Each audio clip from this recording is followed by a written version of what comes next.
Hey, hello, howdy, how you doing? Have you ever woken up one morning in a cage, taken prisoner by a holy empire, forcing you to erect statues of dead white guys, all while dreaming of freedom and what lies beyond the mountains? Well, then join me in Kenshi's John McCain experience as I attempt to survive 100 days, beginning as a prisoner of war turned slave, and working my way into building an unstoppable empire bent on avenging those caged alongside me. Meet our dynamic duo. Preeds and his helmet-wearing companion, Flurb, who kinda looks like those kids who eat glue in the back of the classroom, but that's besides the point. Enslaved for their purple hair, undying love for Blink-182, and Flurb's ability to eat an entire box of Crayola crayons in one sitting, these two must work together to escape slavery and do whatever it is you do in Kenshi, probably sit around and wait for Kenshi 2 to release. Most of day 1 was spent slaving away at the quarry. There's not really all that much you can do as a slave, especially when you have 0 stats in everything except for manual labor. Though, in my spare time, I practice lockpicking. During the night, I'd sneak out of my cage and practice stealth walking around the campsite. The goal is to get both stealth and athletics up enough to attempt an escape. Leveling stealth will make it harder to be spotted, and leveling athletics will allow Preeds and Flurb to run faster once they've been noticed, making it just a little more difficult on the guards. I really tried to take advantage of the night for this kind of stuff. You'll naturally level athletics while being a slave, albeit much slower than just running around, but it's still a nice boost. The day usually starts at around 6 or 7 in the morning, and so at 5 AM I began attempting to stealth KO the guards. I have a 0% chance right now though, meaning I effectively walked up to the guard and gave him a little kiss on the cheek before getting bitch slapped back into the cage. The entire day is spent mining in the quarry for stone, so it's not worth trying anything during the day unless the perfect opportunity presents itself. While Preeds was in the mines, I spectated Flurb for hours because it's hilarious to watch him run. He's just on a mission to do the bare minimum. He looks like he should have Mad City playing in the background every time he runs. During the night on day 3, I continued lockpicking and attempting stealth knockouts. I found that if you're able to get back in the cage, they won't savagely beat you, so it quickly turned into a game of slap the shit out of the guards, then run back to safety of a slave cage and repeat. After making my way into another building, I found some dried fish and cooked vegetables on display. I've noticed the hunger rate won't drop below starving for your characters when they're slaves, but they'll still be incredibly malnourished, which impacts stats like toughness, strength, and athletics, all of which are needed to escape, so it's important to keep an eye on. At around noon, while I was trying to see what my max speed was, I removed my shackles and proceeded to get jumped by several guards, before getting my body paraded around the camp like that scene in Troy. The slave owners here give no fucks. As soon as Preeds had recovered enough to regain consciousness, he was forced directly back into rotation. While the guards slept, Preeds trained. When he got bored with training, he stole food from the buildings. And that's really all that could be done. Since there's nothing to do during the day besides work, you're limited to the 7 or 8 hours during the night to get your skill grinding in, which means you're constantly separating 8 hours into lockpicking, stealth walking, thievery, assassination, athletics, and anything else you can think of.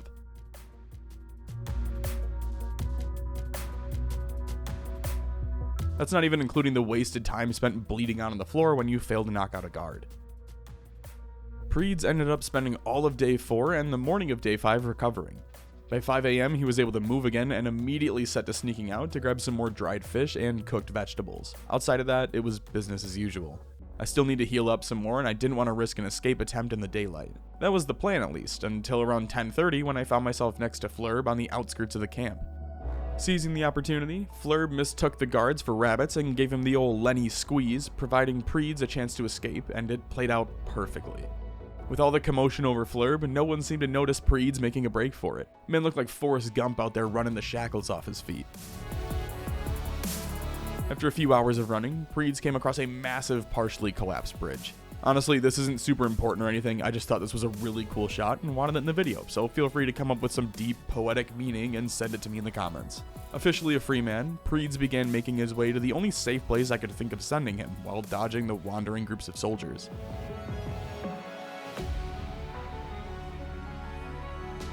That evening, I accidentally ran through a city while not paying attention and got chased out of town by the holy guards once they recognized Preeds.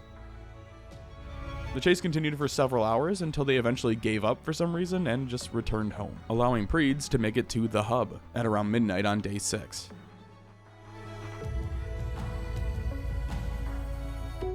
After selling a splint for some dried meat, I got to work mining. I'm not willing to attempt thieving at the moment since one mistake can get you killed when you're solo. Right now, the safest way for me to make money is simply by mining copper, which can be sold for around 170 cats. Considering the dried meat can be bought for 80 cats, I can get a little more than 2 pieces of food per copper ore. The biggest threat right now is hungry bandits and dust bandits who patrol the lands around the hub. Since I don't have any weapons or martial arts training, there's little I can do to help. But I can bait enemies into the bar and let the mercenaries slaughter them.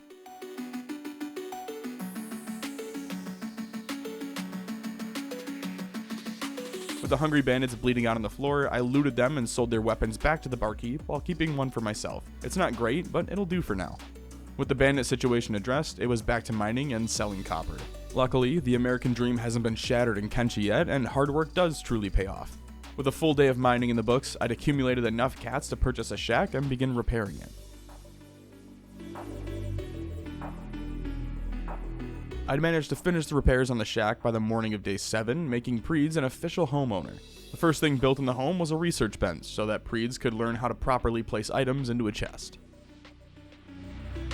By the end of the day, the shack had been transformed into a makeshift storage unit for copper to make bulk selling easier. In reality, it's more so for the fact that I can assign Preeds jobs to both mine and haul copper to the storage and give me more time to play Retro Bowl on my phone while I power through the boring bits.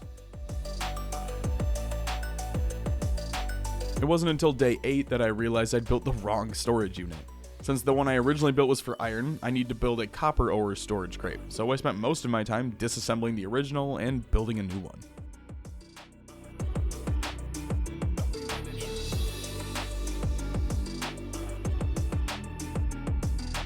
Day 9 was spent mining copper, so I wouldn't need to worry about money for at least a few days.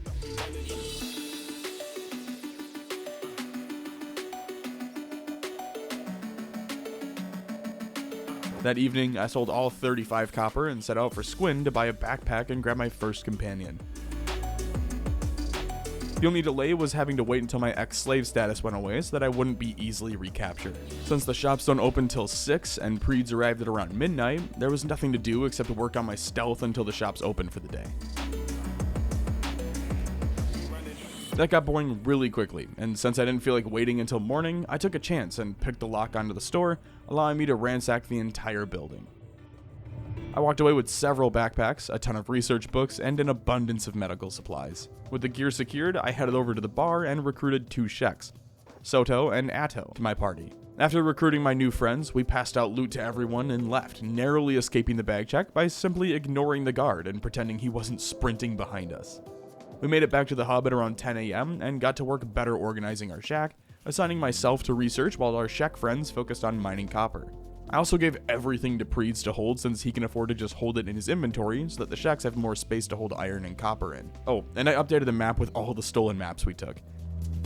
Soto was assigned to mine iron so that we could use that in conjunction with a large backpack to level our strength, while Atto mined copper to help us gather some cash. During all of this, I decided to check in on Flurb, who was apparently midway through an escape attempt even though I haven't switched to him in a while, which was pretty funny. We'll have to spend some time with him later since he's starving, but I'll let the guards get him situated first. Early that afternoon, some hungry bandits had attacked the hub, so I went out and looted them before taking a dying bandit back to base with me with plans to use them with the iron I'd collected for a boost to strength. I'd been spending the nights working on my stealth skill for a pretty big hit coming up. It's either going to be that, or I'm gonna have to brute force my way in, but either way, I'm planning on targeting that bar just outside of the hub. It's got a ton of supplies that I can steal and resell at the bar inside the hub, and it shouldn't be big enough to get me killed. Outside of that, today was spent mining with all 3 of us. I can build a T2 research bench, but we'll need a bigger building to do so. There's also dust bandits nearby, but we don't have weapons to fight them.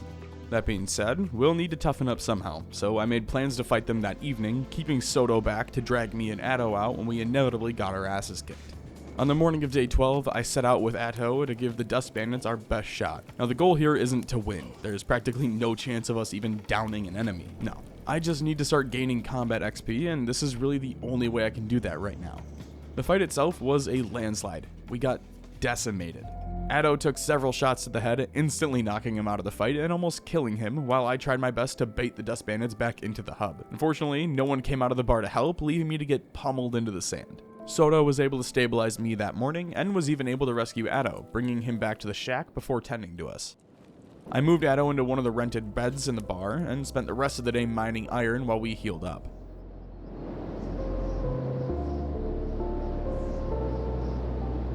At least until that afternoon when I ambushed 3 hungry bandits.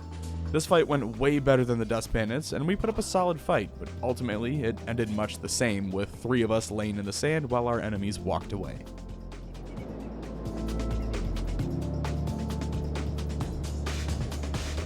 After spending the rest of the day resting in the cots above the bar, I set out with Addo to work on our stealth KOs and combat skills since a hungry bandit group was passing by.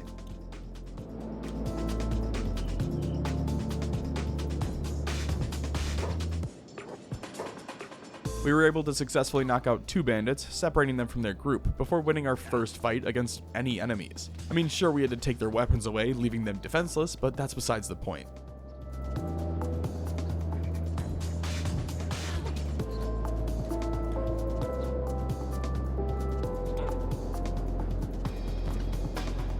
That afternoon, they came back to the hub and were slaughtered by the bar tenants, while I, being completely oblivious to this, mined iron in the corner.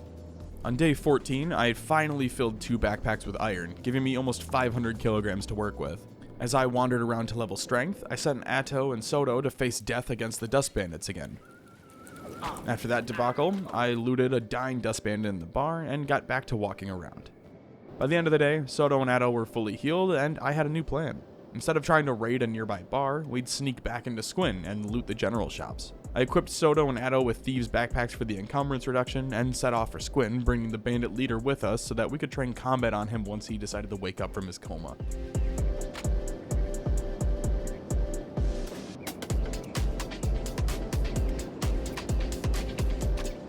Arriving at around midnight on day 15, I went to the weapons shop since the guards were all hanging out around the armory. I was able to fill up my entire backpack with some decent quality weapons, while also dumping some into Atto and Soto's backpacks. Before leaving, I dropped my gear in a pile and walked through the guards, who searched me before heading back in, grabbing my backpack and walking back through them without incident. I ended up getting jumped by dust bandits right outside of the hub, but other than that, we were able to make it back to base, sort out the best weapons, and sell the rest, coming away with over 36,000 cats. With the cash we earned from selling the extra weapons, we bought the station house for $12,000 and began fixing it up. This will allow us to add a larger research bench as well as cages so that we can start recruiting prisoners to our army. We finished repairing the building going into day 16 and began working on a variety of blueprints to get our base up and moving. I placed blueprints for things like food storage, weapon lockers, and armor chests, general storage chests, and a T2 research bench.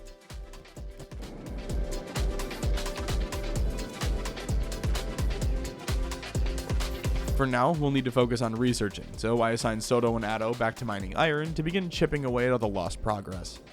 I was able to finally finish research on a T3 bench by that evening and begin building that out. This one requires power though, so I'm gonna have to figure out how all that works. We need a ton of iron plates, so I sent Soto and Atto back to Squin while I continued building with the materials I had on me. We needed to kill some time before the shops opened the next morning, so I ended up heading into a bar and recruiting Rain the Giant, who's gonna end up serving as my right-hand man for the majority of the video. I picked up Kong for another 6,000 cats, and with that, we've added 2 pretty decent warriors to the team. After spending another 3,000 cats on a larger backpack, I was immediately reminded why I should be stealing them instead. Anyway, I've effectively burned through almost 40,000 cats in less than 48 hours, so we'll need to do another thieving run at some point. For now though, I just want to get everyone doing something, so I sent them back to the hub to regroup. Well, everyone except Rain, who I kept there to grab any extra iron plates that I need. After buying the rest of the needed supplies, Rain was attacked by the dust bandits on his way back to camp. This prompted me to send all my men in to help him out, mainly just to watch everyone fight, because combat in this game is beautiful, and I want to see what we can do. The battle itself went pretty well. Rain went down before the group arrived, but we got some extra help from a wandering assassin. Though after we started to take some damage, I panicked and tried to run with Soto, prompting a chase that saw Atto following up for both of them to get dropped just inside the gate.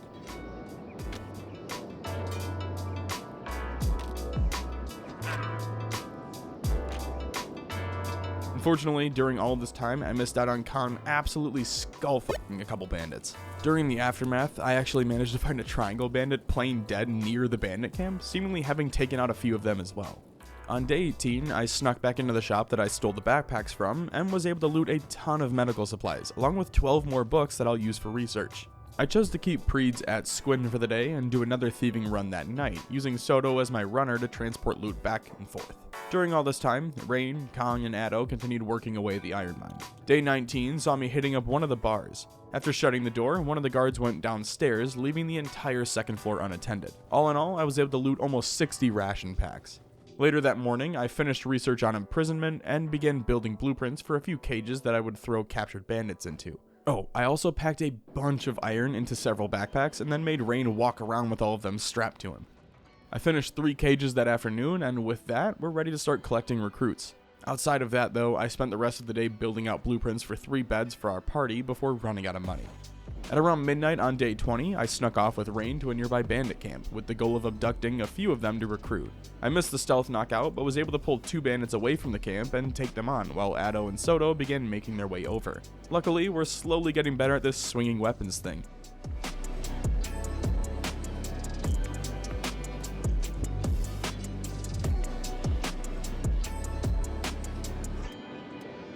As I made my way back to base with one of the downed enemies, Rain went off to face the second one, with Addo and Soto coming in to clean up the fight.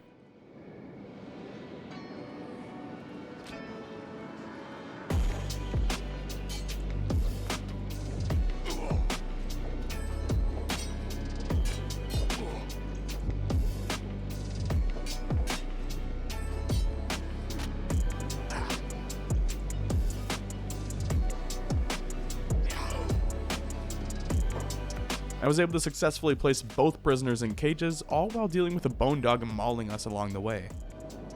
By 10 AM, I was able to recruit my first prisoner, thus creating the Expendables squad. By 11:30, I'd added the second prisoner, and that evening, while out roaming for more recruits, I found the aftermath of a 1v1 that ended with an escaped servant bleeding out and a triangle bandit limping away. Luckily, we arrived just in time and were able to save the servant and take out the bandit. While tending to the servant, however, we were attacked by a group of hungry bandits. Addo had stabilized the servant, so he'd be good where he was for now, whereas Rain was already back at the hub, so I'd be without him for this fight.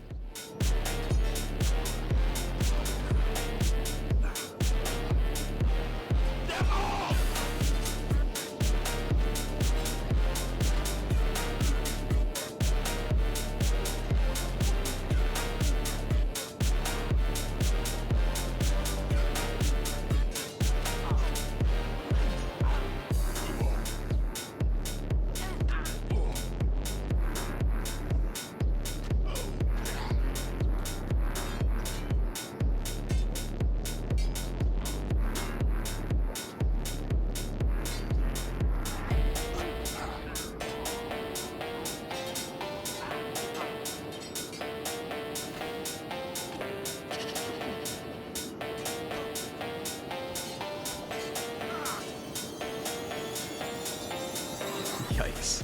This is one of those things Kenshi does exceptionally well. Even when you feel like you're making a ton of progress, you're still miles away from the end goal. While we healed up, the 2 bandit groups fought on a nearby hill. I ended up sending Rain over to scoop up one of the downed triangle bandits to take back with us, so we didn't just walk away completely empty-handed. Early the next morning, I recruited 2 more triangle bandits to join our cause. The big issue is becoming the amount of food available to my group. We've grown to about 9 people, all who need to eat. This means I'm constantly buying food from the local barkeep. Not the end of the world, but this requires a constant revenue stream. To balance this out, I set all of my expendables to mining jobs so that we can farm copper and then sell it to the barkeep every couple days. That afternoon, a group of dust bandits was wandering near the hub, so I gathered the misfits along with the expendables and set off to fight them, expecting us to put up way more of a fight than what actually happened.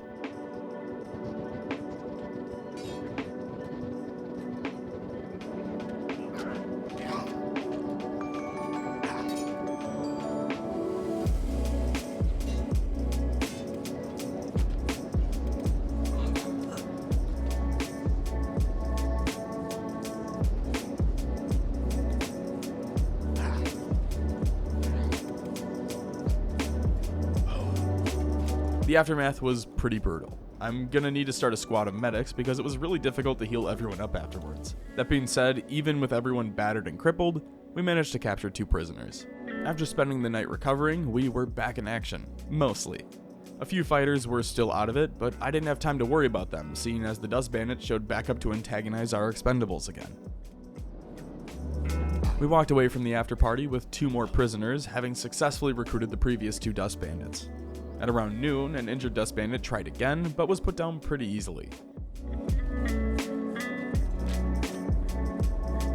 I spent the rest of the day focusing on healing up all of my men while sending Preeds back to Squin for another thieving run. At this point, I was way too cocky heading into the bar and ended up getting caught trying to unlock a chest, landing me in jail for 20 hours. Once I woke up from my coma, I noticed my sword was missing. I set myself free given the guard was Blair Witching himself in the corner, and made my way downstairs, finding my weapon and medical supplies in a crate. After sneaking out of the barracks, I was able to walk out the front door and begin my journey back to the hub. It's worth noting that I seemingly have a permanent bounty on me for 1,000 cats now.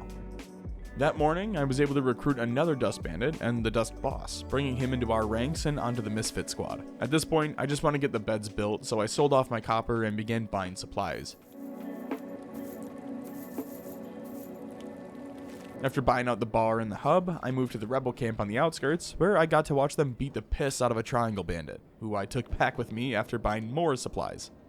By early afternoon, I'd managed to build out 4 of the 8 blueprinted beds, just needing some more fabric to finish the rest of them off. It's starting to look like a Duggar family reunion in our house, so I'd like to branch out a little more. But first, I wanted to target one more camp to grab a few more Shek warriors from. So that afternoon, I set off for a camp just outside of Squin, known as Way Station. Near there is a group of Shek outcasts that we can fight. The leader is the primary target, but any of the fighters will be a huge upgrade to what we currently have. We reached Way Station that evening and set out for the exile camp at around midnight on day 25. Inside of said exile camp is the Band of Bones. They're way better fighters than us, but we have almost double the manpower. I split my force into 2 groups, with the medic lagging behind out of the fight, and went in for stealth KOs with the Misfits. To say we got our asses kicked would be a drastic understatement. This was more like when the US plays anyone in basketball in the Olympics and blows them out by 60. That level of shit stomping. At one point, Rain got his entire arm chopped off, sending it hurling into the night, probably smacking some orphan down the road. The aftermath was brutal as well. I struggled to rescue anyone since I only had one person to pull people out of the fray with, and whenever I went in to grab another down member, they'd attack that medic. Luckily, even though everyone was crippled and we'd likely spend the rest of our lives confined to the Special Olympics, we managed to make it out without losing a single soldier. During the recovery, I used the Dust Boss to bait individual members of the Band of Bones up to Way Station, where the guards would cut them down in a few seconds, allowing me to loop back towards the exile camp and continue. That evening, another Dust Bandit got his arm chopped off while trying to escape, giving us 2 severed limbs in one day.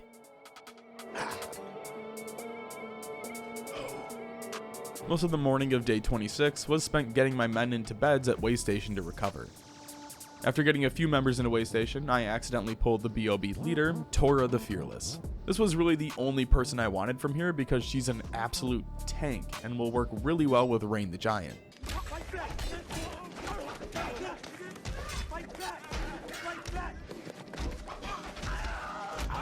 After downing her, I sent myself, along with anyone who could carry someone, back to the hub to capture her. All in all, I was able to get most of our group back to our base by that evening, only having to leave a few expendables behind for now.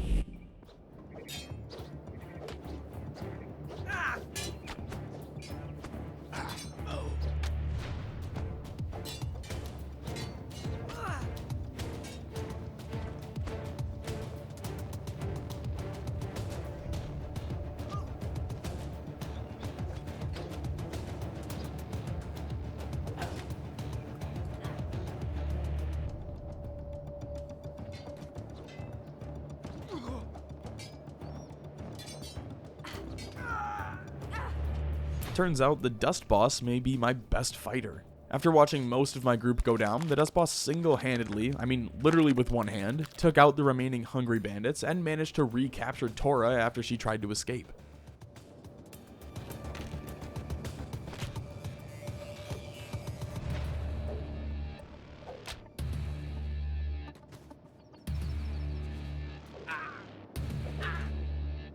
After recruiting Tora to our group, day 27 was really just another recovery day. Now that we had most of our group back home, we continued swapping out beds as needed for the most wounded.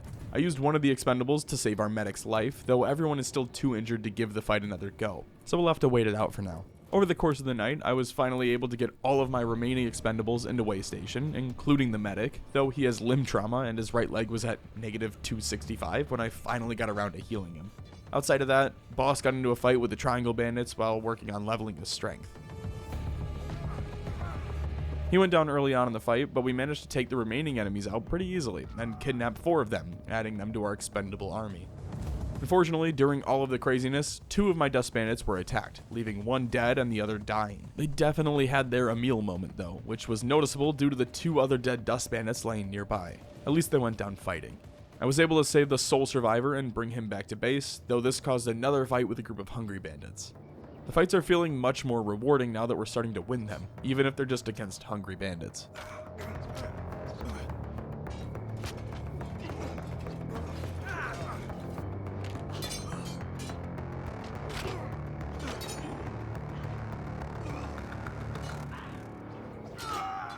Day 29 kicked off with me recruiting all 3 imprisoned Triangle Bandits, replenishing the death of the Dust Bandit, and adding 2 more to counter the fact that 2 of our men are just missing arms. Speaking of that, it's time to set off on another journey. I grabbed Preeds and Dust Boss and set off for Mongrel. If you don't know, you can buy prosthetics there. Not only that, but it's also home to one of the greatest weapons in all of Kenshi. While they began their journey, a couple of my expendables got into a fight with the Dust Bandits again.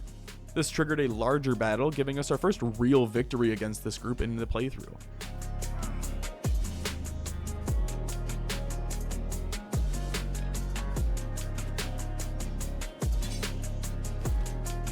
During that same time, Preeds and Boss were attacked by Fogmen. If I remember correctly, they'll kill me rather than leave me for dead, so I chose not to fight and instead just continued to Mongrel.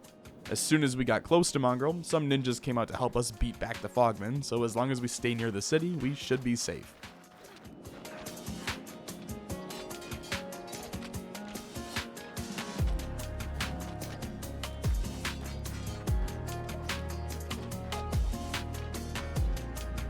On the morning of day 30, we got into it with a pack of Garus, or however the fuck you pronounce it, along with some more Dust Bandits. All inside the hub. Nothing too crazy, and we walked away with some hide and a ton of raw meat from it.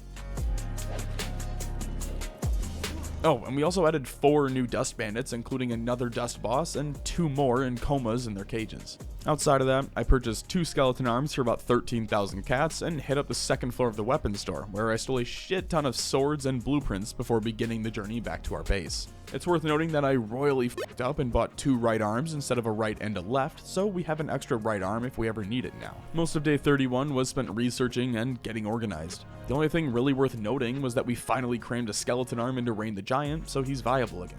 At one point, I noticed the barman in the rebel outpost was unconscious with both guards on the ground floor, so I headed over to loot the barrels on the 2nd floor, bringing me to just under 80,000 cats. On the morning of day 32, I took the entire band of misfits and brought them to Squin to ransack the entire town, starting with the travel gear store. By morning, I was able to walk away with backpacks for the entire group, over 30 books, enough medical supplies to keep us up for the rest of the playthrough, and some skeleton repair kits for Rain since he has a fake arm now. While waiting for the shops to close for the day, I also had both Dust Bosses head into one of the bars and spend all 100,000 cats on as many ration packs as I could buy. So food should also be taken care of for the remainder of the playthrough. And if you're wondering why I did that when I could have just stolen the food, the answer's simple. I'm kind of retarded. That evening, I realized that most of the 2nd floors of these buildings don't have guards up there, so you can just walk up the stairs and loot all of the crates. As long as no one walks up the stairs behind you, you're golden. Unfortunately, I ended up tipping off one of the guards, which led to the following Scooby-Doo chase scene. For some reason, they didn't seem to really give a shit about the 2 misfits carrying 90% of the gear, so I moved them off to the side to hide them, which caused them to walk directly into a group of hungry bandits. During all of this, slave mongers also attacked our group along with the Sheks. I think this is the first time I've ever been attacked by 3 separate factions simultaneously before.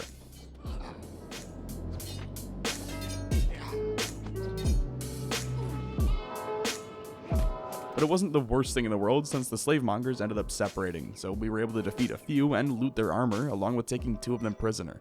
Day 33 was pretty quiet. The big highlight was the fact that I got to sell like 200 copper and iron, giving me close to 40,000 cats. At this point, everyone's kind of doing their own things right now, too. We have the expendables mining iron and copper, about half of the misfits are working on leveling strength, and then a few people doing literally nothing, so I decided to get some use out of them. Ideally, I'd use Preed since he's got the higher science level, but I have other plans for him. My goal is to head to Stack and loot all of the buildings, similar to how I did in Squint. Completely unrelated, but just after walking outside of the gate, I noticed a triangle bandit being beaten to death, so I sent one of the misfits to capture and recruit him when he recovered from his injuries. The group made it to Stack that evening and waited for Atto to arrive before targeting some of the buildings in the area. I had Preeds and Dust Boss swap their armor since Preeds' armor has a stealth debuff which would cause massive issues during the night. I also bought Holy Nation books for the group since a requirement in these parts of the world. While Preeds was looting a general trading store, one of my slave mongers was attacked by dust bandits, prompting the entirety of the squad to sprint over and get involved. If that wasn't enough, about half of the misfits were nearby, so I had them drop their iron and copper and sprint over to assist as well. With the fight over at the hub taking up most of my time, I didn't get to loot anything I wanted to, so I ended up keeping the group at Stack over in a bar for most of the day while we waited for nightfall to continue our raid. Outside of the battle that morning, I hit capacity for iron and copper, so I sold all 200 units, landing me just over 65,000 cats. And then I managed to sneak into the Holy Nation Armory and steal some gear from their weapon and armor displays. There's also another Hungry Bandit raid in the evening, but at this point, those serve more to help us level combat skills than anything.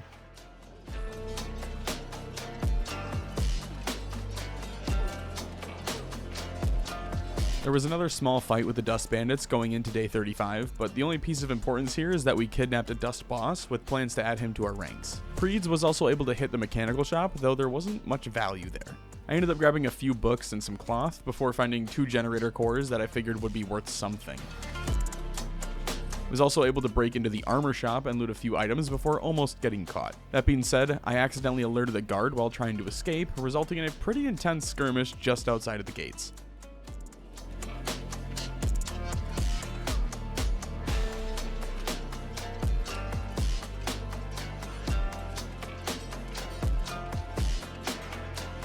Unfortunately, we're still a little too weak to fight on our own, which resulted in Atto sacrificing himself so that the rest of us could regroup. I thought about sending in my army to free Atto, but figured he'd only be locked up for a night or two and I could afford that. I sent Preeds back to grab all the dropped bags and had the rest of the group return to base. The rest of that day was entirely spent recovering and waiting for Atto to get out of prison since he only had around 10 hours for his charges. Throughout the night, I realized I can't research anything because the tier 3 bench needs electricity, and I need a research bench in order to research how to make those things. So I placed blueprints for a T2 bench, but there's a problem. No shops near me sell the iron plates needed for the T2 bench, which means a journey back to Squin, and if we're going back to Squin, well, we might as well steal everything we can touch.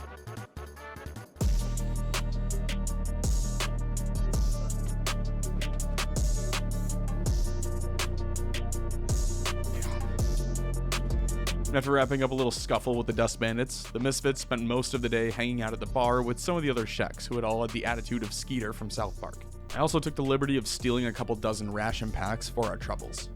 A lot happened on day 37, so I'll try to keep it to just the important things. For starters, I broke into the weapon shop and walked away with thousands of cats worth of gear. While trying to leave, Atto got caught, which caused a massive chase to ensue. I baited the guards to one side while the rest of the group fled back to the hub, and while on their way back, they were attacked by a patrol of dust bandits that left most of them incapacitated. I panicked at this point and sent the expendables out to retrieve the group and their gear, while Atto was set to spend the next 5 days in prison. Preeds had stayed behind in order to purchase the iron plates needed for the research bench, so he missed pretty much everything that happened. Sending the expendables ended up working out perfectly for me though, since the bandits attacked again, only to walk into a group of pissed off lunatics. While moving everyone back to base, one of my bandits stumbled over one of the misfits who seemingly was attacked just outside of the hub. It was pure chance that I found him, but it looks like he was attacked by a group of hungry bandits and even managed to kill 2 of them before being overpowered. It feels like I haven't been able to catch a break, so to mix things up, I changed my focus to learning more about crafting and research. I took the next several days to actually research everything about electrical power, build out some more beds, and generally progress our army. I don't know if I'm just getting bored or if we're just beginning to outgrow the mining operation, but there's also no longer enough nodes to keep everyone busy. So instead of selling raw materials, I wanted to take a shot at crafting some higher quality components to either become self-sufficient with or sell at a higher price. Obviously, research alone takes several days, so while that was going on, I made a dozen or so looting runs to Squin, using Preds to break in, and then trading the gear to Dust Bosses to make runs back to the hub with. I also began the process of swapping out armor on the expendables. These next couple days all kind of blur together, but on day 39 I purchased the building right next to our main barracks, and spent most of the day fixing it up and setting blueprints to turn it into a borderline factory. I still had around 2 days worth of research left on the T2 bench before I had learned most of what I needed from the electrics type, so that was just idling in the background while I focused on expansion. I also created another squad named Warriors, who were just expendables that had the highest combat stats from that group. I figured this way I could have a stronger and weaker squad and use the expendables as meat shields while the warriors actually fought. There were some small skirmishes here and there, but if I show every single fight, this video is going to be like 6 hours long. Day 40 was entirely spent researching. I learned pretty quickly that having an extra building to work with doesn't make much of a difference if you don't have the space to add refineries, which means eventually I'll be leaving the city that's brought me so much security in search of a place to call my own. But I didn't want to get ahead of myself. The main goal is still to rescue Flurb. Actually, it's been a while since I've checked on him, so let's see what he's up to. Oh, lovely. Right now, the game's starting to slow down for me. I have a few weeks worth of research to get through, and the biggest concern for me at the moment is getting some combat experience for my soldiers. I had a few training dummies built, but those are slow and boring. It's much more entertaining to watch them slaughter hungry bandits. All of that takes time though, so while the grinding continued, I took the opportunity to do some exploration. I took Preeds and assigned Rain the Giant as his bodyguard. I had 2 tech hunter maps, so we read them and then set off to explore the ruins in search of ancient treasure. While on their way to the ruins, Preeds and Rain discovered new beasts, almost dying several times along the way.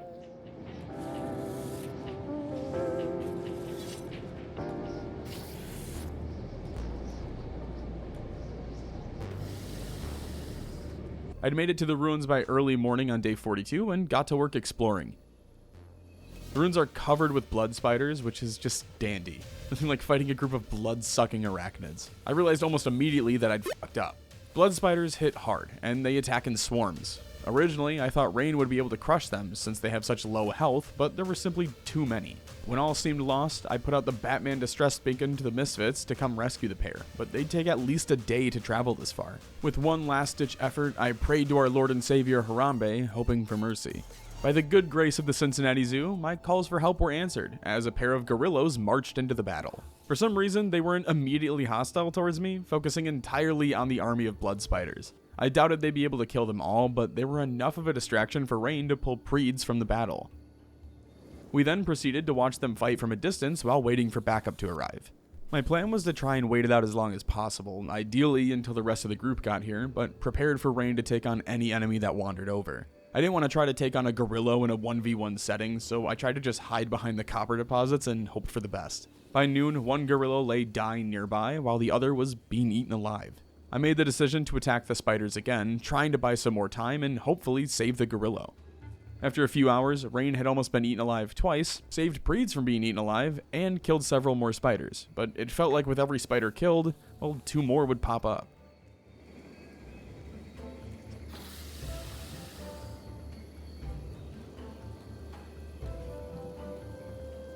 As day 42 came to a close, Tora, Soto, and Khan reunited with Preeds and Rain and worked to build a small shelter for the night. Another gorilla had wandered into the area, so I kept Tora and Soto on guard while the others rested, and prepared to continue my exploration in the morning. And this is exactly what I was afraid of. Look at how many shots these things take before collapsing, only to get back up like 20 seconds later.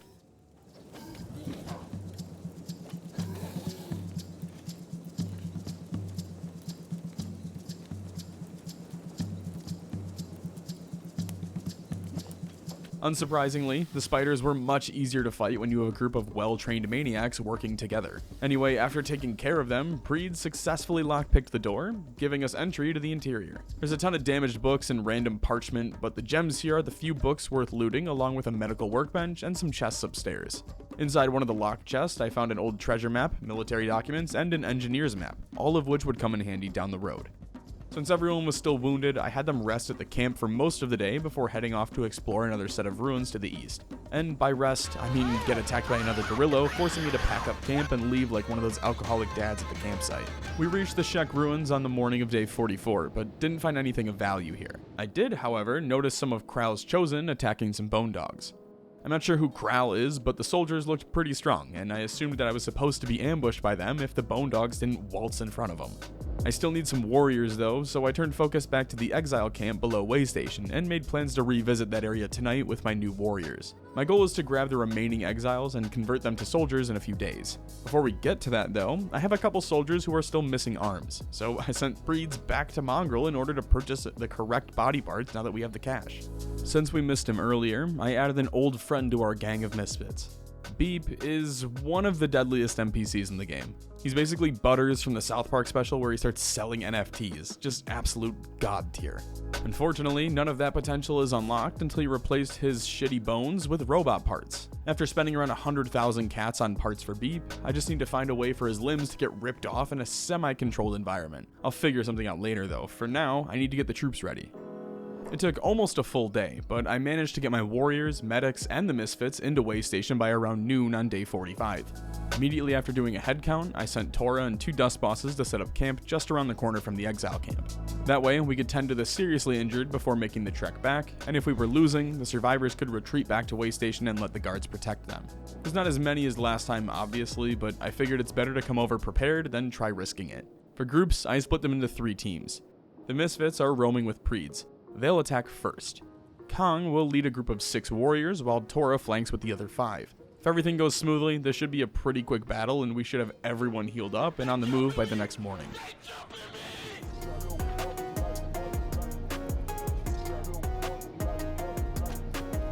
Well, that was fast. Oh, and if you're wondering where Beep was during all of this, I forgot him at the bar. Anyway, with the battle won, we healed up, grabbed our new prisoners, and began our journey back to the hub. Day 46 was relatively quiet. I broke into a random Shek home and then hit up the bars in Squin to stockpile some more food. Overall, a really peaceful day for once, which is not something we've had a whole lot of yet. Most of day 47 was spent setting up warriors with appropriate gear. I tried to assign whatever weapon they were best with and then gave them armor to match. So if they were more proficient in heavy weapons, they got a heavy weapon and strong armor. Anyone wielding katanas was given lighter armor to be more nimble. When I ran out of usable gear, I broke into armories and grabbed any plate or mercenary armor I could get my hands on. This went on for a few days until I felt like we had enough passable gear for not just the misfits, but the warriors as well. Let's flash back to Flurb for a second because I've been neglecting him and he's about to become incredibly important. I mentioned this like 30 minutes ago, but starvation drastically reduces your skills, so I wanted to address that as best as possible. During the night, he was able to successfully loot several pieces of food and get back into his cage without getting caught. While that was going on, the misfits and the medics set out to secure a camp just outside of Rebirth. I was a little nervous about this since Rebirth is so far away and it requires us to mobilize and push straight into the heart of the Holy Lands. I spent the last 45 or so days preparing for this moment. As we walked into the Holy Lands, we made a point to assault any patrols we came across, no matter how much it set us back.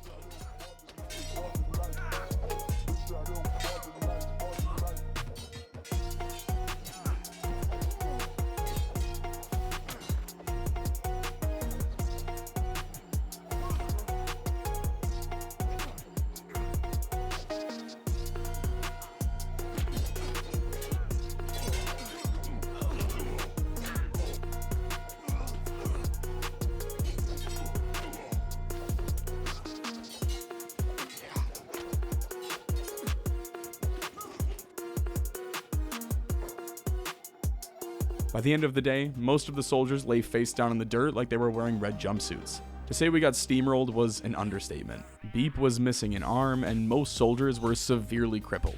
I figured it was going to be difficult, but I didn't expect to get borderline wiped out by a large patrol. To try and stay out of combat for a night, we set up a temporary camp just off of one of the roads. It should give the group enough time for the warriors and misfits to heal up. And as for the expendables, well, it's in their name. Throughout the night, the group continued to run into and eliminate smaller patrols. Currently, all but one expendable are in comas, so it's not a great idea to fight, but I do have about half of my warriors still and all of the misfits. The big focus for today was healing up. The interim camp was moved a little closer to Rebirth, but the goal was mainly to get off of the roads. Out of spite, the Holy Sentinels kicked the shit out of Flurb, leaving him in a coma for the entire day. Alright, it's time. The plan is relatively simple. The Expendables will charge in, drawing the attention of the mounted crossbows. While the Holy Sentinels are busy dismembering the Expendables, the Warriors will charge through the gate, buying time for Flurb to make his way up to us. The Misfits will assist as needed, with Preeds, Rain, and Kong holding the bridge until Flurb escapes. From there, we will lock the gate and retreat back to camp. If needed, the Expendables are more than willing to throw their lifeless corpses into enemy blades. I like to think of them like Mort from the Madagascar movies. With Flurb on the move, we rushed in, only to find the gates severely undermanned. The biggest issue is that there's 2 gates that we'll need to take out.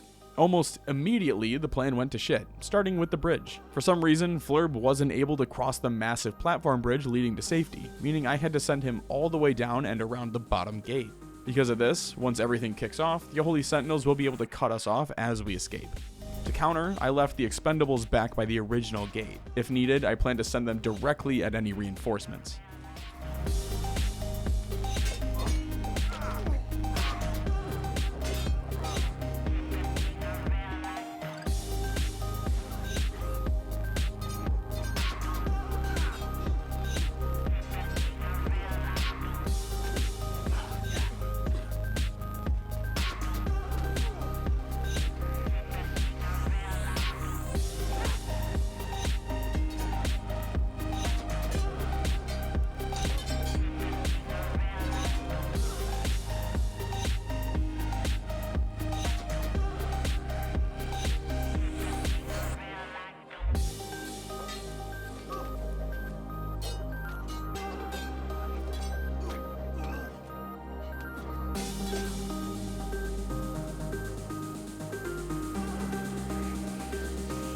Surprisingly, we managed to escape without suffering a single casualty.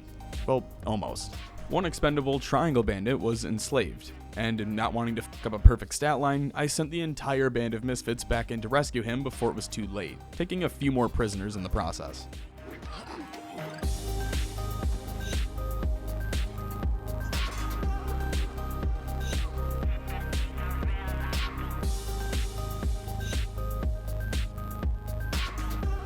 Day 53 was a mess. Turns out, trying to get 50 or so soldiers back to the hub was an absolute train wreck. I tried to send them as groups, but each group ended up getting attacked at various points, leaving stragglers behind, and all in all, it was just a really stressful day. It seemed like every time I'd manage one fight, another would break out. At one point, Kong made it back to the hub while being chased by paladins and hid in the rebel outpost thinking he'd be safe there, only for the paladins to bull rush in and beat the daylights out of everyone in the building. It was one of those instances where everyone's tired, injured, hungry, and they're constantly getting assaulted by holy men like they were Catholic schoolboys.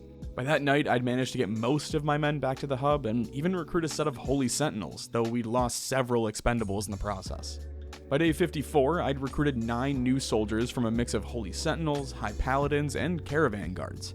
Honestly, most of today was just spent trying to get organized. We've clearly outgrown the hub at this point, so we'll need to start making plans to move somewhere new or start our own city. The problem with that is it's much easier said than done, and most of the soldiers are still gravely injured. I also made a new squad named Soldiers who are 1 tier above the Warriors, while renaming the Expendables to Manual Labor. The Warriors are the best of the bandits that I'd captured, whereas the Soldiers are comprised solely of Paladins, Sentinels, and the Band of Bones. I'm around 55 days in, working with a hodgepodge of around 55 soldiers, and it's incredibly overwhelming to me. So to kind of break it up a bit, I read some ancient maps and sent Preeds and Flurb on a journey to locate some more ruins. I figured I needed a few more days to get ready for the big move, considering I had several hundred hours worth of research queued up, and I just wanted to get that knocked out. The big challenge overall was getting into the valley and having to navigate through the herds of beak things. If you're new to Kenshi, beak things are one of the most terrifying abominations in the game. I'd rather be in a room with Bill Cosby than get too close to a beak thing. If that wasn't bad enough, we managed to get through the beak thing territory, only to get chased by the ghost of Harambe for comparing the hive towns to Cincinnati. By the morning of day 56, I'd reached the edge of the map, and got to dive into the ocean. Nothing like a little night swim to enjoy the stars and pretend these aren't apocalyptic beasts 50 feet below me lurking in the depths. Oh, did I mention that the ocean is also acid? It's like trying to go swimming in a pool in Flint, Michigan. The haul from these ruins was pretty good though. I walked away with 4 pieces of engineering research, a few battery cores, and some high quality weapons. While on my way to another set of ruins, we were tracked by a group of beak things. In most situations here, this is certain death for two wounded nomads. Fortunately, Preeds and Flurb were able to escape death by kiting the monstrosities into a hive village, sacrificing the civilians to save their own skin, though injuries were sustained.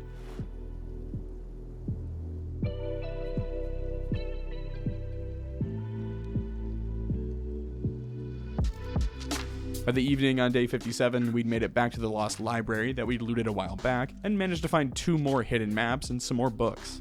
The plan was to rest here for the night and continue on the next morning. Day 58 saw us passing Last Stand, a Shek fortress near the Swamp People. Rumor has it the Sheks go there to prepare to be sacrificed to some Make-A-Wish superhero named the Bugmaster. Originally, the plan was to hit up the ruins in the swamp, but I discovered another set while on the road there, so we made a quick pit stop at the newly discovered village to see what we could find. It was only after discovering the name that I realized I'd been bamboozled. That being said, there's a town nearby named Village, so we made our way over to that in hopes of selling some of the gear we'd looted off the island, only to discover that it was completely destroyed and currently inhabited by berserkers. I don't remember if I mentioned them in the past, but they were a faction that tried to kill us when we first discovered the lost library. Not wanting to test my luck, I hid Preeds and Flurb and called for backup for the rest of the misfits. It was at this time that we finally got introduced to Cyberbeep, the true hero that Kenshi deserves. The Battle of the Berserkers was a great opportunity to watch the misfits in action again.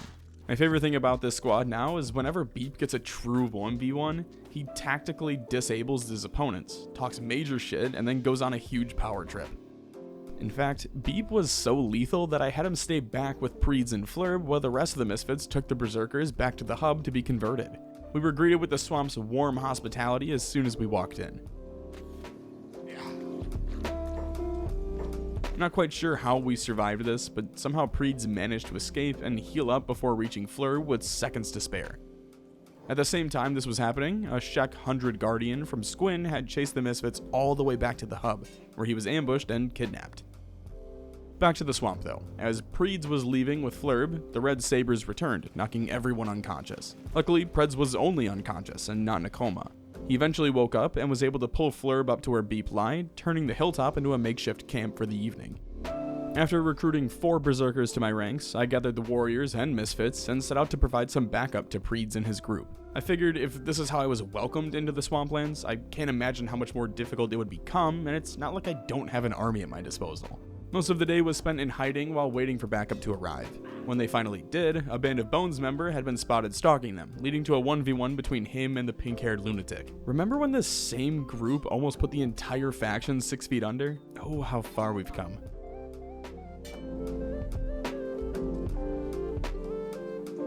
With everyone accounted for, we pushed into the swamps in search of ancient ruins. Not to get all Star Wars-y, but the swamp reminded me a ton of the OG Battlefront 2 Dagobah map, and the hut making up the ruins looks a ton like the Kashyyyk huts in the modern Battlefront 2. I don't know, it's just something that caught my eye, though instead of Wookiees, we got blood spiders. Similar to the gorillas, a wandering herd of swamp raptors had been following us, and proceeded to break down the vault door in order to battle the spiders. The only issue? Well, the swamp raptors got absolutely skull-fucked by these spiders. I mean, they didn't stand a chance. After taking care of the spiders, we took some time to heal the raptors up before pushing into the facility. I'm no lore expert on Kenshi, so if someone is, maybe you can give some validity to this, but there's a shit ton of cages inside, leading me to believe that the blood spiders were originally held here before somehow being released to the world. There's also a ton of bones, making me believe this was a nest of sorts. Research benches litter the second floor with some steel bars that you can loot, but moving to the third floor is where things get interesting. There's some T2 generators up here, but on the opposite side of the room lies a loot stash with several locked crates. Inside those locked crates are a total of 8 ancient books, 6 generator cores, and a ton of medical supplies, CPU units, and maps. While I explored these ruins, Ghost, a converted berserker, was roaming the swamps, having accidentally stumbled onto another lost library. So I rerouted the group over to him to continue the investigation. I also dispatched 3 Holy Sentinels with backpacks in order to carry the loot back to our base in the hub. This seemed like a much better idea than spreading it out between like 20 people, especially after scanning the floor of the second set of ruins. The swamp is incredibly difficult to navigate though, especially with multiple groups. Every couple seconds, one of the groups goes aimless, meaning I have to swap over to them and manually map them through the swamp. To make matters worse, the swamp is crawling with blood spiders and a variety of factions that all want nothing more than to rip your limbs apart. With the group reunited, I let them set up a small camp to heal up and transfer the gear to the paladins before sending Preeds, Soto, Tora, and Beep to investigate the nearby city of Shark. Shark is a bustling city with a variety of shops, all heavily guarded by mounted crossbowmen. It seemed safe, so I moved my squad just outside of their walls and waited until morning when the shops opened to continue my exploration. The greatest item that the city of Shark offers is simply hashish, or hashish, however you want to pronounce it. Hashish is a popular narcotic, illegal in most cities and will get you arrested for smuggling. If you're willing to take the risk though, you'll find it has a massive profit markup. I bought as much as I could carry to bring back to the hub. This drug can be sold at a city in the east, so I sent everyone back to the hub to regroup, drop off some gear from the ruins, and form a new caravan to go imitate Chicago's finest. Day 63 saw the Misfits setting out for an undiscovered city in the east, loaded with copious amounts of drugs to sell. While on my travels, I came across a settled nomad tribe and set to rest for the night until the rest of the group caught up. This ended up being a blessing for the nomads as a wandering group of beak things attacked the camp, giving us our first engagement with these demons.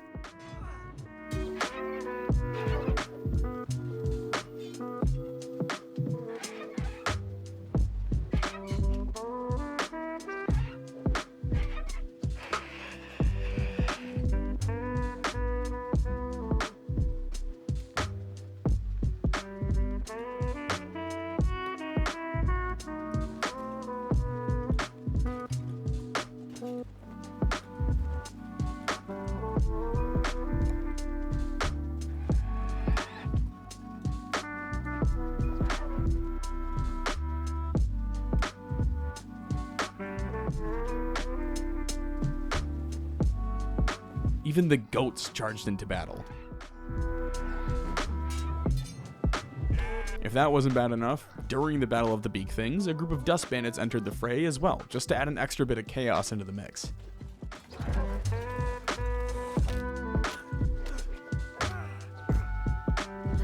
Now on day 64, while traveling in the desert, I came across the largest group of dust bandits I've ever seen. Because mama ain't raised no bitch, I sent the Misfits in to take them on.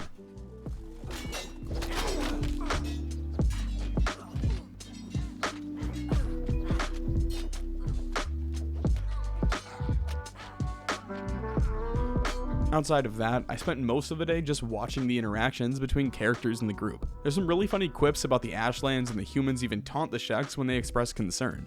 The Misfits arrived at Flats Lagoon at around 3 PM and got to work exploring the city. Flats Lagoon is a really unique city in the sense that you can sell drugs here at a 400% price markup. This gave me around 55,000 cats from the 10,000 I started with, which I immediately spent on ancient science books and engineering research.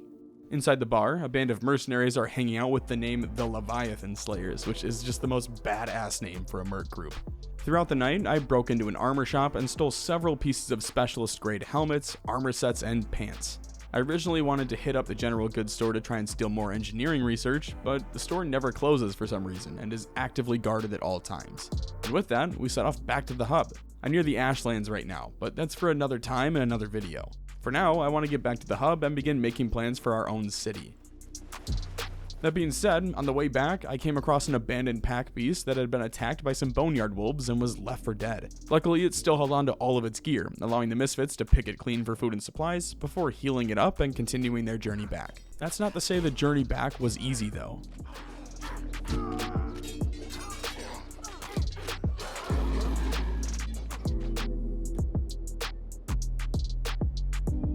With everyone wounded, the best course of action seemed to be heading back to the settled nomad camp for the night to heal up, before continuing back to base tomorrow. At least that was my initial thought, until I passed a dust bandit camp, saw a few beds, and tactically acquired the camp. Day 66 was spent traveling back to the hub. It doesn't seem like something that'd take a whole day, but when you consider the fact that half of traveling in Kenshi involves getting stuck in the mountains, well, then it all starts to make sense. We made it back to the hub that evening, only to find that I'm down to my final 30 MREs. I'm also short on cash, so we'll have to address both of those issues, but they can wait a few days. For now, I need to take care of some long-awaited business. You see, nearby in Stack is an officer by the name of High Inquisitor Seda. Seda is a high-ranking official in the Holy Empire and acts as a commander to the soldiers in the area. Since they're already hostile towards us, we might as well kidnap him and sack the city before turning him over to the Sheks. We moved during the night, and were able to establish a base camp before the sun rose. The plan is to attack both gates simultaneously. Preeds and Flurb will lead the Misfits and the soldiers through the main gate, while the Expendables and Warriors will charge the opposite gate. If I can get most of the guards to aggro that group, it should allow Preeds and Flurb to take control of the city with ease.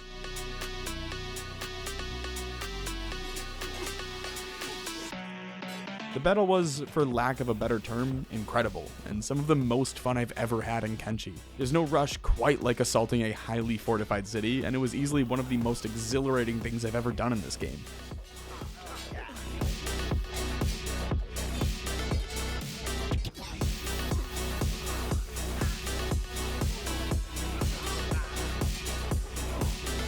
All battles like this do come at a cost though. Multiple members lost limbs, and we even lost a dust boss and a handful of Expendables and Warriors. Our casualties were nothing compared to the Holy Empire though.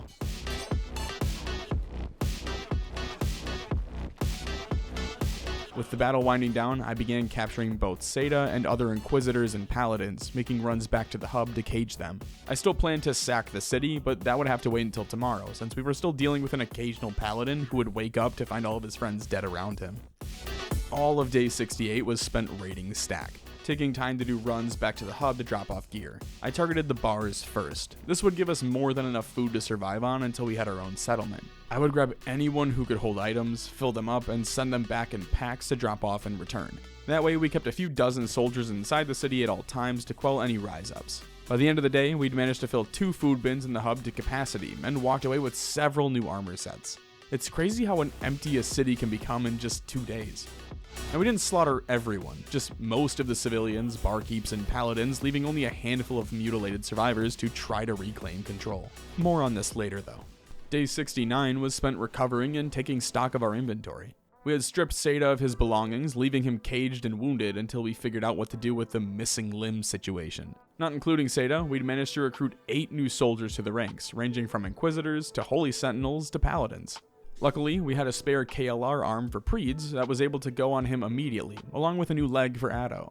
That evening, I sent Preeds over to Squin where he turned over the High Inquisitor, giving us an additional 40,000 cats. I also took a quick pit stop at the weaponsmith shops to steal some blueprints and higher quality weapons. This is a little morbid, but to end the day, I took one of the Triangle Bandits who'd lost his leg some weeks ago, stripped him down, and sent him to stack to die. Could I have saved him? Absolutely, but I'm not about to waste top tier gear on an expendable. The time has come for us to expand our operations.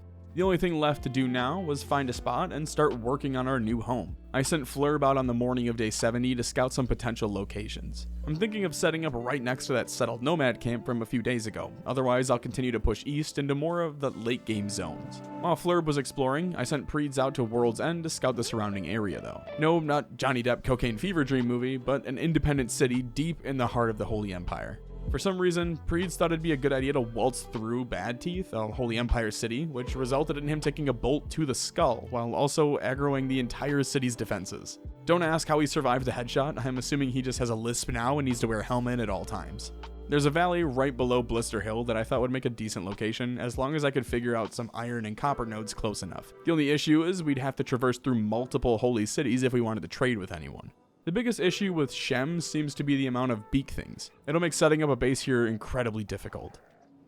While traveling, Preeds got to witness a small taste of the relationship between cities here when a group of Sheks attacked a patrol of holy servants. Obviously, I tried to bolster relations by joining the Sheks here, but it was still really cool to see that it wasn't just our group fighting back.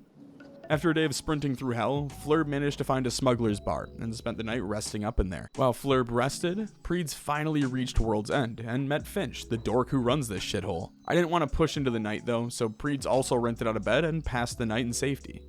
Of course, as soon as Flurb tried to leave the next morning, he was attacked by 2 beak things, forcing him back inside the bar for most of the morning. While that was going on, Preeds also continued to push north to the water.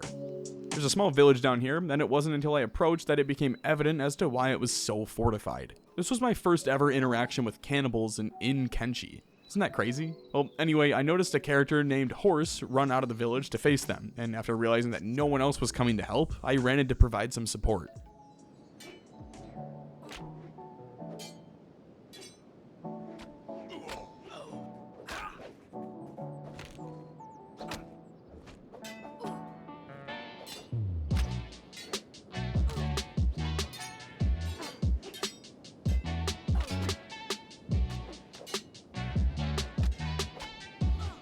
This resulted in most of the cannibals laying buried in the sand and a new friend being welcomed into our ranks. With Horse safely back inside the village, I noticed another skirmish off in the distance and set out to see who I could rescue. At this point, I was pretty certain I wanted to base around here, and how awesome would that be to take part in high-stakes battles with cannibals and the Holy Empire? It just seemed like too much fun to pass on. And on top of that, there's no beak things up here, at least from what I can tell.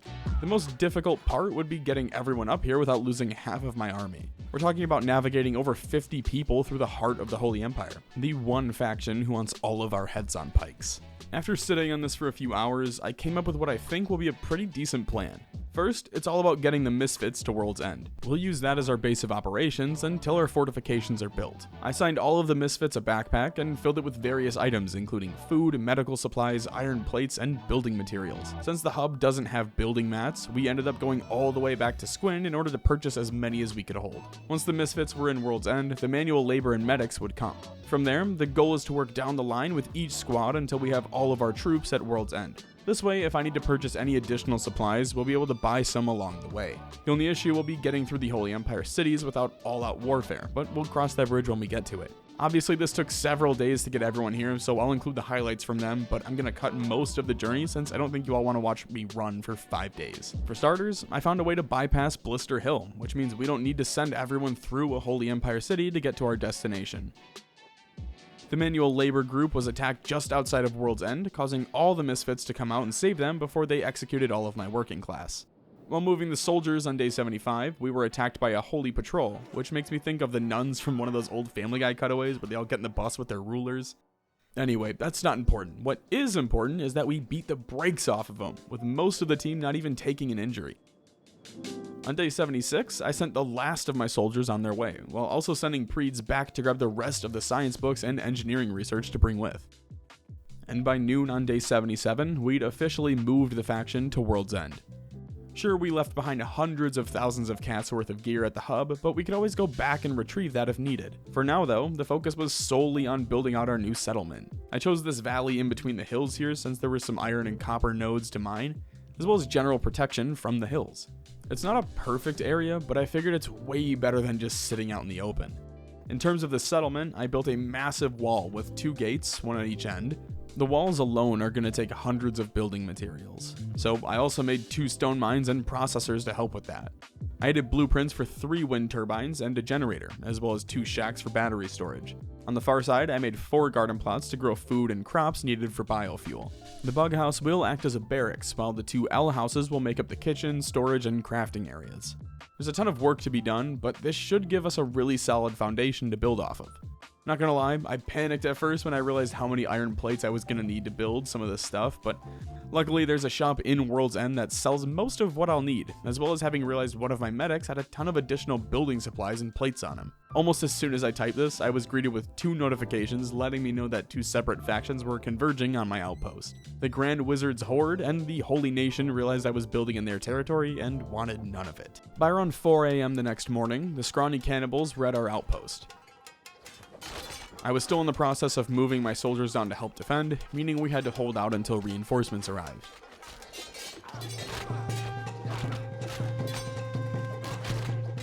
I have to admit, I overestimated the scrawny cannibals here.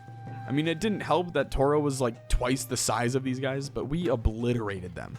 Seriously, I think the Misfits alone would have been enough to take them on, but the fact that no one was even knocked unconscious is crazy to me. I really didn't realize how tiny these cannibals are. It feels like I found the island from Lord of the Flies. It's just embarrassing. Anyway, we managed to build out a decent portion of our production setup, though we'll need power and additional supplies to get that going. I have 2 rooms set up for battery banks, but still need a ton of electrical components, so I sent Preeds back for those. My goal is to have power and actively be creating our own building materials by the end of the day today. By noon, another cannibal raid had made its way to the outpost, this time with actual cannibals accompanying the scrawny ones. The timing couldn't be any more perfect though, as the bulk of my army just happened to show up at that same time. Safe to say, I'm not worried about any cannibal raids. In fact, I even started sending Beep out as my personal enforcer to hunt down and slaughter any cannibals who escaped.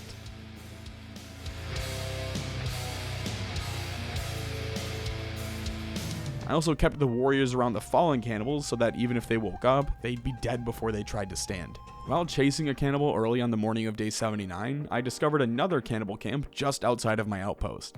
I thought about raiding it with Beep, but figured they'd work out pretty well for me if I just let them be. Other than that, a trade caravan visited the outpost but didn't have anything of value, so we sent them on their way and continued building. We had another raid to end the day, but I tried something different here. Instead of hiding behind my blueprinted walls, I sent about 20 soldiers out to meet the cannibals in the desert.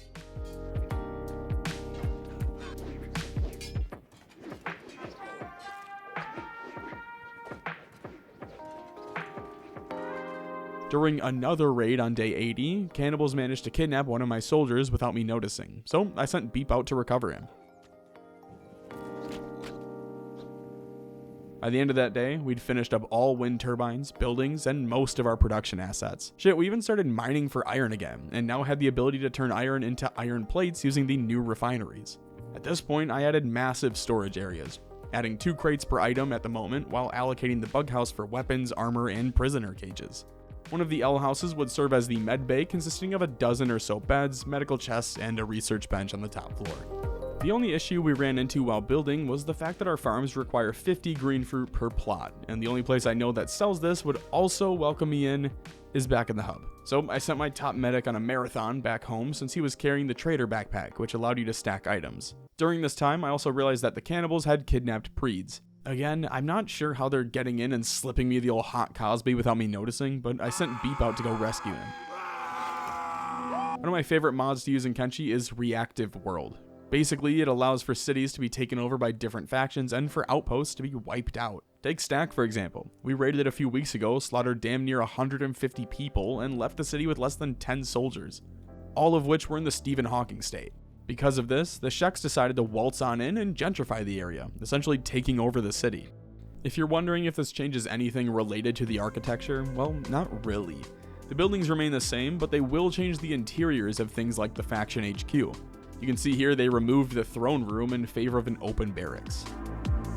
All the traders and bar owners are also Sheks now as well.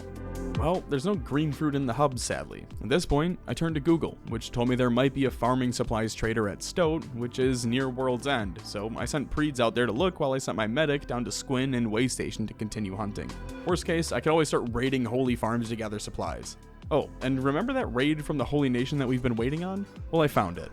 Anyway, after fending off another raid attempt, I was pretty confident in my ability to defend the area with just my warriors and some misfits. Since Stoat is under Holy Empire control, I made the decision to start raiding farms using the soldiers and the Battle of Stack Inquisitors, all led by Flurp. The Inquisitors made it to the farm first, and after taking out 2 patrols, were able to successfully raid the first Holy Farm. It's a weird feeling having essentially transitioned into the bad guys by this point, but I guess that depends on which side you're on. Who knows, to the Sheks and slaves, I'd probably look like freedom fighters. At this point, whether by sheer skill or overwhelming force, we're easily defeating Holy Nation patrols. We're very quickly approaching a level of power that only Palpatine has reached when they retconned him back to life in one of the worst lines of dialogue since Destiny 1. By the end of a day of raiding, I had managed to loot a whopping 12 green fruit. Only 108 more to go. After raiding my 3rd farm, I came to the conclusion that I was in over my head. There was no need to have plus-size farms to start. Instead, I opted for small to medium-sized plots with plans to expand them into larger farms as I harvested those crops. That being said, my medic with the traveler bag was on his way back since we can stack items in it and there was enough wheat and cotton for us to start our own farms with. Remember how I was just saying we're taking on patrols with ease? Well, we're even dominating the cannibal raids on the outpost at this point.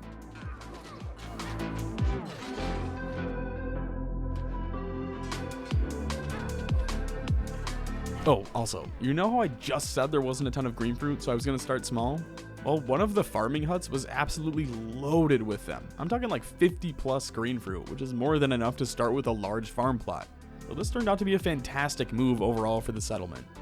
There was a bit of combat on day 84, but the only thing to really note was that I finally made one large vegetable farm and began working on a second one with plans to add a wheat farm and cotton plantation in the future. By day 85, we'd fully built out 2 green fruit gardens and had quietly accumulated over 300 building materials without me noticing. Because of this, I moved the stone processors over to the iron refinery since we still had several blueprints which required them.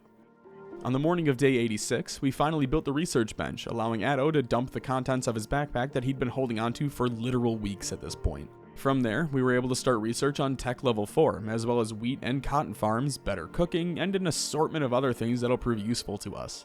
By day 87, we'd harvested our first batch of green fruit, planted a medium wheat farm and cotton farm, and began construction on another building that would serve as a crafting room. Nothing too crazy happened over the next few days. I continued expanding my farm plots by adding a few more green fruit sections, and we're also in the process of adding a hemp plot and began crafting electrical components. There's still a ton of research to be done, but we haven't been raided during this time either, so we've been able to progress steadily. Funny enough, I say that and we immediately get raided by scrawny cannibals. It's gotten to the point where these raids where I split the soldiers up into two groups and begin putting them outside my gates to stop the raid parties before they even make it to me. Well, it may have taken something like 100 hours of recording, but we did it. We finally made it to day 100. It's weird to look back on, and we've given up pillaging for the city life. The settlement was renamed to New Florida because everyone retired as soon as we got here and all the crackheads keep invading us. It's crazy to think that what started out as two dipshits struggling to pick a lock has turned into the start of a glorious empire with enough manpower to go toe-to-toe with the Holy Empire and the cannibals at the same time. This has been an incredible journey for me, and I'm assuming this video is going to end up being close to, if not more than 2 hours, so if you made it to the end, I do really appreciate it. It means the world to me. I appreciate you all. Stay safe, and thanks for stopping by.